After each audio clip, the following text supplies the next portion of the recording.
জি, ধন্যবাদ আপনাকে। আমি এই মুহূর্তে আছি কক্সবাজারের বাহারচড়া গোলচত্বর মাঠ থেকে।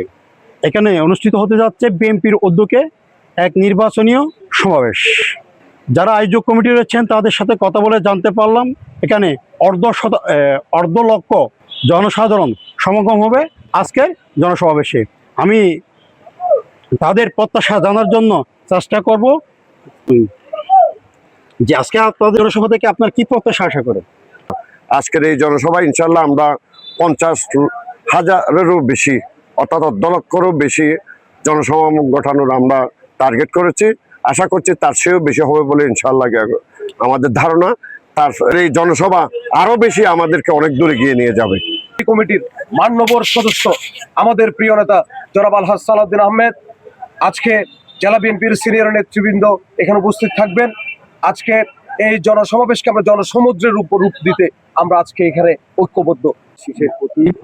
এই জনপথের সাবেক সংসদ সদস্য এবং কেন্দ্রীয় বিএনপির মহাসচিব সম্পাদক জনাব লুৎফর রহমান কাজলের সমর্থনে আজকের এই নির্বাচনী জনসভার মাঝে আমাদের মাঝে প্রধান অতিথি হিসেবে উপস্থিত থাকবেন বাংলাদেশ জাতীয়বাদী দল বিএনপি স্থায়ী কমিটির সদস্য জনাব সালাউদ্দিন আহমেদ এবং প্রধান বক্তা হিসেবে উপস্থিত থাকবেন কক্সবাজার 3 আসনের সংসদ সদস্য প্রার্থী জনাব লুৎফর রহমান কাজল এবং নির্গা আসনের আমরা অনেক ভোটের ব্যবধানে আমরা বিজয় লাভ করব।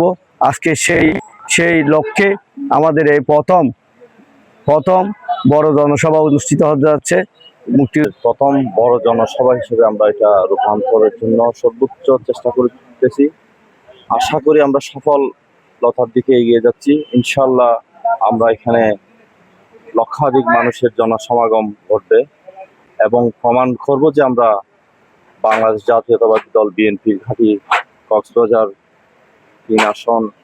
4টি আসনের মধ্যে কক্সবাজার 3 আসনে, এবং আজকে প্রমাণিত হয়ে যাবে 12 তারিখে যে ধানের শীষের প্রতি মানুষের আস্থা ভোট দিয়ে ওঠে প্রমাণ করবে, এবং এই প্রতিক্রিয়া ব্যক্ত করছি আমি। ধন্যবাদ। হ্যাঁ, ধন্যবাদ আপনাদেরকে। আমরা কোন জাতের সাথে আমরা কথা বলে জানতে পেরেছিলাম আধুনিক কক্সবাজার রূপকার কৃষিবাস বিরোধী আন্দোলনের নেতৃত্বাধীন নেতা জনাব সালাউদ্দিন আহমদ, তিনি অত্র মাঠে উপস্থিত থাকার কথা রয়েছেন। তার পাশাপাশি এখানে যিনি বক্তব্য রাখবেন বা যার নীতিতে গিয়ে আজকে এই জনসমাবেশটি করা হয়েছে বা আয়োজন করেছেন, তিনি হচ্ছেন মাটি ও মানুষের প্রিয় নেতা জনাব আলহাজ লুৎফর রহমান কাজল।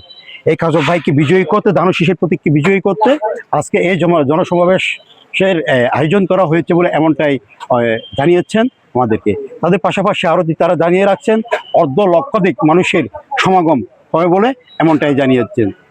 হয়তো বিকাল 2টার পরে অর্থ জনসমাবেশ অনুষ্ঠিত হবে কথা রয়েছে। এই ছিল আমার হাতে সর্বশেষ খবর।